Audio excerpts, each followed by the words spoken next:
Let's start with the video. पहले हम DNA cloning का डेफिनेशन देख लेते हैं।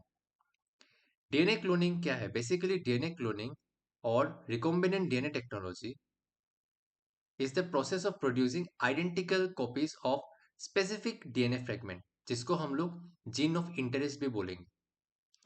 ये जो जीन ऑफ इंटरेस्ट होता है, इसको हम लोग इंसर्ट करेंगे किसी भी वेक्टर में। वो एक replicating self replicating genetic element होता है। वो उस वेक्टर को हम लोग किसी होस्ट ऑर्गेनिज्म में डालेंगे और उसको रिप्लीफाई कराएंगे, एम्पलीफाई कराएंगे। ठीक है। किसी भी डीएनए क्लोनिंग मेथोडोलॉजी का दो टाइप्स है। ठीक है। हम लोग इन विट्रो मेथड फॉलो कर सकते हैं या फिर इन विवो मेथड फॉलो कर सकते हैं। इन विट्रो में हम लोग पीसीआर यूज करते हैं, polymerase chain reaction, and in vivo cloning में हम लोग वेक्टर यूज करते हैं। सो पीसीआर में हम देखेंगे कि amplification of DNA outside of a living system using polymerase chain reaction, और इसका जो इंसर्ट साइज होगा वो typically less than 10 kilo base pair होगा। ठीक है। So it is smaller compare to in vivo. The in vitro techniques use a smaller insert size. ठीक है। This method is fast and enzyme based, no vector is needed here. Next जो in Vivo technique है जिसमें vector लगता है, it is इसका description देख लेते हैं। So gene of interest will be inserted into a vector and replicated inside a living host. जो लिविंग होस्ट हम लोग इकोलाई या फिर बाकी प्लांट्स में एग्रोबैक्टीरियम, प्लांट्स के लिए हम लोग एग्रोबैक्टीरियम ट्यूमेफिशियंस यूज कर सकते हैं। ठीक है।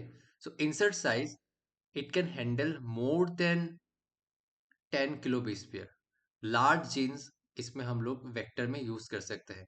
It is comparatively more stable and allows expression. ठीक है। And also helps in library construction, genetic library या फिर सीडीएनए लाइब्रेरी कंस्ट्रक्शन में भी हेल्प करता है।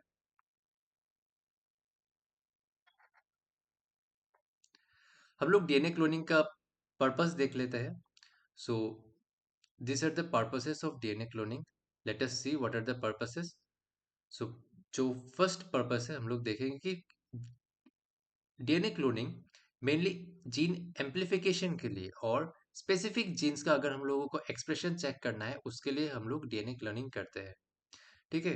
एक किसी भी जीन का रेगुलेशन कैसा हो रहा है, वो किस टाइप का एक्सप्रेशन शो कर रहा है, उसका रेगुलेशन के लिए क्या क्या मेथोडोलॉजी यूज कर सकते हैं, वो हम लोग डीएनए क्लोनिंग से पता लगा सकते हैं।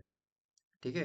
And it also produces recombinant proteins और वैक्सीन्स। डीएनए क्लोनिंग से हम लोग रिकॉम्बिनेंट प्रोटीन और वैक्सीन्स तैयार कर सकते हैं। And it also creates help to create transgenic organism, जैसे जीएमओ क्रॉप्स हो गया, जेनेटिकली मॉडिफाइड ऑर्गेनिजम्स हम लोग इसको बोलते हैं। ठीक है।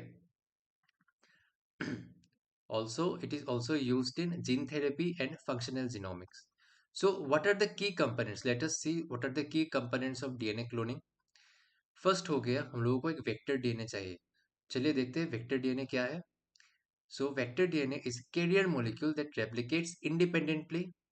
सेकेंड हम देखेंगे कि जो सेकेंड मोस्ट इंपॉर्टेंट की कंपोनेंट है क्लोनिंग का, वो है एक insert.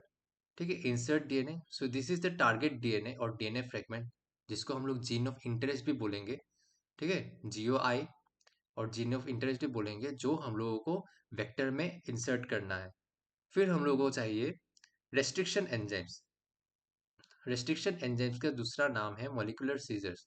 For example EcoRI, HIND3, then BAM, H1, these are the restriction enzymes. Then हमको ज्वाइन लगाने के लिए डीएनए लाइगेज चाहिए, जो लाइगेशन करेगा, सील करेगा वेक्टर इंसर्ट जंक्शन को।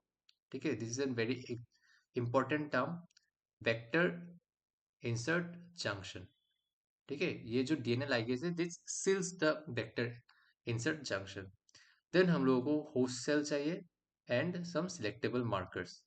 ठीक है। Selectable markers are antibiotic resistance और रिपोर्टर जीन्स। ठीक है। सिलेक्टेबल मार्कर्स का दूसरा नाम क्या है? Reporter genes. ओके।